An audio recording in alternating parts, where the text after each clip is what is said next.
kids, how are you all? I hope you all are fine and safe at home. Welcome to online classes. This side, Sweetie Agarwal from Shiv Jyoti Educational Group Kota. बच्चों, आज हम हिंदी व्याकरण में विराम चिन्ह पढ़ेंगे और समझेंगे। विराम का अर्थ होता है रुकना अथवा ठहरना और चिन्ह का अर्थ होता है निशान। बच्चों, लिखते समय भावों के अनुसार जो चिन्ह लगाए जाते हैं उन्हें विराम चिन्ह कहते हैं। बच्चों, एक उदाहरण द्वारा आइए इसे समझते हैं। चलो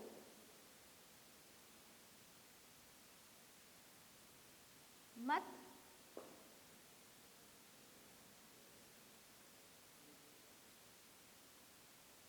रुको।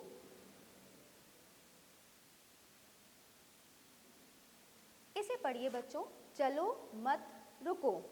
अगर यहाँ एक चिन्ह लगा देते हैं तो इस वाक्य का मतलब हुआ चलते रहो मत रुको।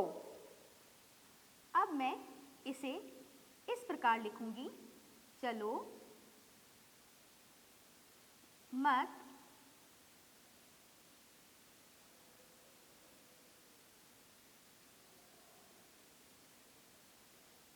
रुको। मैंने यहाँ चलो मत के बाद चिन्ह लगाया। इस वाक्य का मतलब हुआ मत चलो रुक जाओ। तो आपने देखा चिन्ह लगाने से वाक्य का अर्थ बदल गया। बच्चों, भिन्न भिन्न प्रकार के भावों और विचारों को स्पष्ट करने के लिए जिन चिन्हों को वाक्य के बीच या अंत में प्रयोग किया जाता है उन्हें विराम चिन्ह कहते हैं। तो बच्चों, सबसे पहले हम समझेंगे पूर्ण विराम।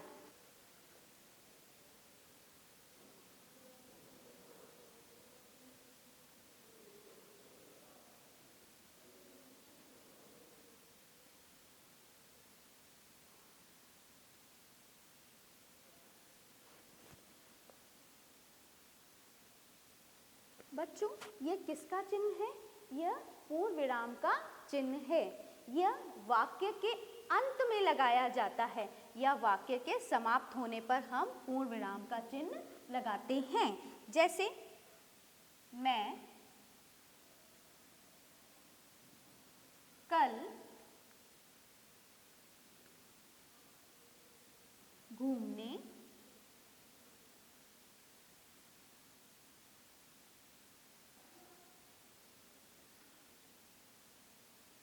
जा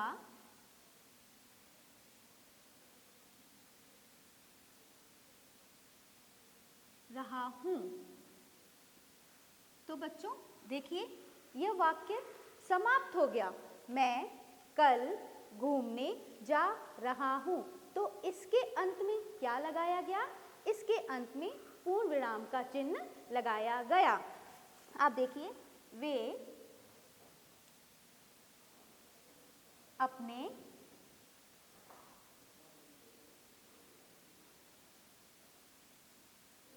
घर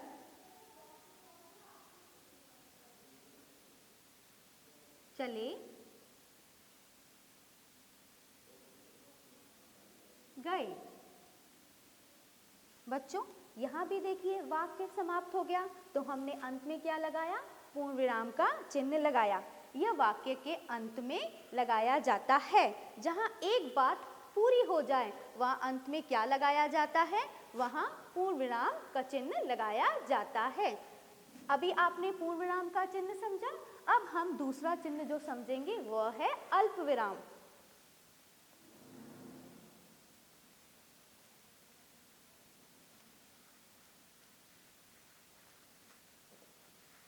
अल्प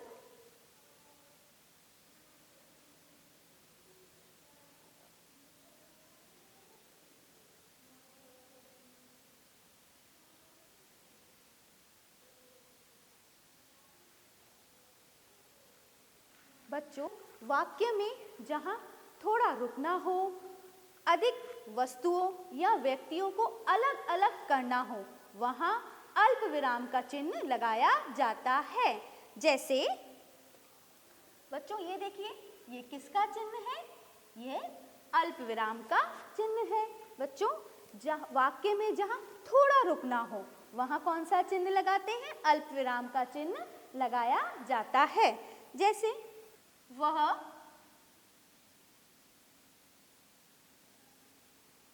दुकान से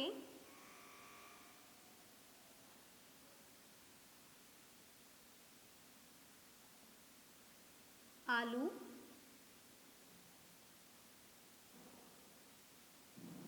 गोभी,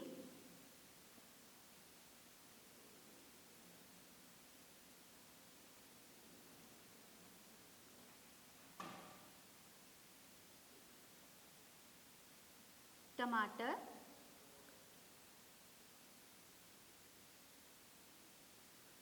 वह दुकान से आलू, गोभी, टमाटर और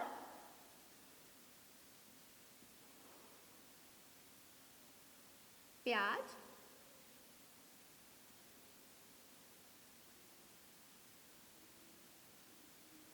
लाया। बच्चों देखिए, वह दुकान से आलू, आलू के बाद क्या लगा है? अल्प विराम। गोभी, गोभी के बाद क्या लगाया गया है? अल्प विराम।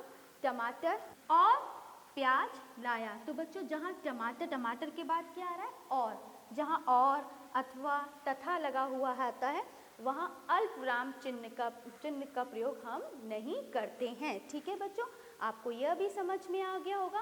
अब हम तीसरे नंबर पर देखेंगे प्रश्नवाचक चिन्ह का प्रयोग कहाँ और कैसे करते हैं। अभी हमने क्या देखा? पूर्ण विराम हमने समझ लिया, अल्प विराम भी हमने समझ लिया। अब हम समझेंगे प्रश्नवाचक चिन्ह का प्रयोग हम कहाँ और कैसे करते हैं। प्रश्नवाचक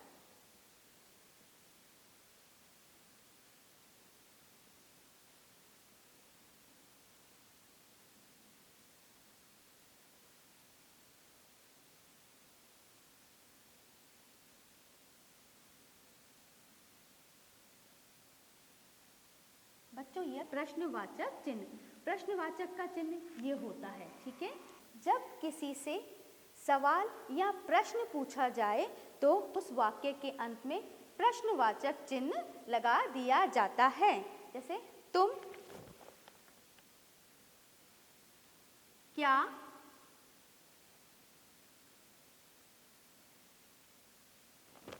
कर रहे हो? इस वाक्य को पढ़िए, तुम क्या कर रहे हो? बच्चों यहाँ क्या है? यहाँ प्रश्न पूछा जा रहा है, तो हम इस वाक्य के अंत में क्या लगा देंगे? प्रश्नवाचक चिन्ह लगा देंगे। ओके, अब देखिए दूसरा, देखिए तुम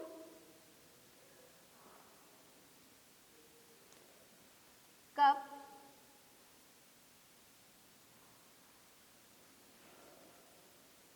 जाओगे?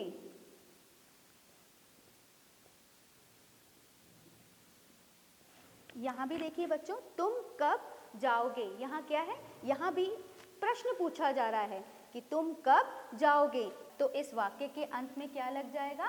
प्रश्नवाचक का चिन्ह लग जाएगा। तो बच्चों क्या, कब, कहाँ, जब यह शब्द आ जाते हैं तो इन शब्द का अर्थ होता है कि हम किसी से सवाल पूछ रहे हैं, हम किसी से प्रश्न पूछ रहे हैं, तो उस वाक्य के अंत में प्रश्नवाचक चिन्ह का प्रयोग किया जाता है। देखिए बच्चों, यह किसका चिन्ह है? यह पूर्ण विराम का चिन्ह है। और यह किसका चिन्ह है? यह अल्प विराम का चिन्ह है। और यह प्रश्नवाचक का चिन्ह है। तो बच्चों मैं आशा करती हूँ आपको अच्छे से समझ में आ गया होगा। आपने देखा विराम चिन्ह किसे कहते हैं? लिखते समय भावों के अनुसार जो चिन्ह लगाए जाते हैं उन्हें विराम चिन्ह कहते हैं। अब हम इसका कॉपी वर्क देखते हैं। देखिए बच्चों, सबसे पहले आप क्या लिखोगे? विराम चिन्ह। जिस तरीके से यहाँ सुंदर लेख में कार्य हो रहा है उसी प्रकार आपको भी अपनी नोटबुक में सुंदर लेख में कार्य करना है। रिक्त स्थानों की पूर्ति कीजिए। 1 नंबर पर विराम का अर्थ है रुकना। विराम का अर्थ है रुकना। मैंने अभी आपको समझाया था विराम का क्या अर्थ होता है। विराम का अर्थ होता है रुकना। 2, रिक्त स्थान का अर्थ है थोड़ा रुकना। बच्चों, अल्प विराम का अर्थ है थोड़ा रुकना। यहाँ पे ये चिन्ह देखिए, ये चिन्ह किसका है? यह चिन्ह है अल्प विराम का। 3 नंबर पे वाक्य के अंत में रिक्त स्थान लगाया जाता है। यहाँ देखिए, वाक्य के अंत में बच्चों पूर्ण विराम लगाया जाता है। यह किसका चिन्ह है? यह पूर्ण विराम का चिन्ह है। नंबर 4, प्रश्न के अंत में रिक्त स्थान लगाया जाता है। अभी आपको समझाया था, जब किसी से प्रश्न पूछा जाता है तो कौन सा चिन्ह लगाया जाता है? प्रश्नवाचक चिन्ह। प्रश्न के अंत में प्रश्नवाचक चिन्ह लगाया जाता है। यहाँ देखिए बच्चों, यह किसका चिन्ह है? यह प्रश्नवाचक का चिन्ह है। अब हम कुछ वाक्य देखेंगे। सबसे पहले अभ्यास प्रश्न। प्रश्न, नीचे लिखे वाक्यों में उचित विराम चिन्ह लगाइए। बच्चों, यहाँ पे क्या है? आपको कुछ वाक्य दिए हुए हैं, उन वाक्यों को पढ़ के आपको उसमें विराम चिन्ह लगाने हैं। पहला, टोकरी में मीठे आम रखे हैं। बच्चों, यहाँ वाक्य समाप्त हो चुका है, तो इस वाक्य के अंत में क्या लग जाएगा? पूर्ण विराम। 2 नंबर पर हमारा राष्ट्रीय पक्षी मोर है। बच्चों देखिए, हमारा राष्ट्रीय पक्षी मोर है। क्या हुआ? यह वाक्य समाप्त हो गया, तो इस वाक्य के अंत में क्या लगेगा? पूर्ण विराम चिन्ह का प्रयोग हो जाएगा। अब यहाँ तीसरा देखिए, आप कहाँ जा रहे हैं? बच्चों देखिए, कहाँ क्या हो रहा है? कहाँ प्रश्न पूछा जा रहा है, आप कहाँ जा रहे हैं? तो हम अंत में क्या लगाएंगे? वाक्य के अंत में प्रश्नवाचक चिन्ह। क्या लगा देंगे हम अंत में? वाक्य के अंत में हम लगाएंगे प्रश्नवाचक चिन्ह, क्योंकि यहाँ प्रश्न पूछा जा रहा है। नंबर 4, मुझे सेब, केला और संतरा पसंद है। मुझे सेब, मुझे क्या पसंद है? सेब। सेब के बाद क्या लगा हुआ है? अल्पविराम। केला और संतरा पसंद है। बच्चों, अभी आपको बताया गया था वस्तुओं और व्यक्तियों को अलग अलग करना। जहाँ थोड़ा रुकना हो, क्या लगाते हैं? वहाँ अल्पविराम का प्रयोग किया जाता है, अल्पविराम चिन्ह का प्रयोग किया जाता है। तो जैसे इस वाक्य में है, मुझे सेब पसंद है, और मुझे सेब, केला और संतरा। यहाँ पे क्या आएगा? सेब के बाद अल्पविराम आएगा। केला के बाद अल्पविराम हम नहीं लगाएंगे, क्योंकि वहाँ क्या आ रहा है? और। मैंने अभी आपको समझाया गया था, जहाँ और, तथा, अथवा लगा हुआ हो, वहाँ अल्पविराम चिन्ह का प्रयोग नहीं होता है, क्योंकि यहाँ और लगा हुआ है। केला और संतरा पसंद है। अब इस वाक्य के अंत में और क्या आएगा? पूर्ण विराम चिन्ह का प्रयोग होगा। 5 नंबर पे देखिए, रिया के पास लाल, पीला, हरा और नीला रंग है। बच्चों देखिए, रिया के पास लाल के बाद क्या होगा? अल्पविराम। किसका चिन्ह लगाएंगे हम? अल्पविराम चिन्ह लगाएंगे।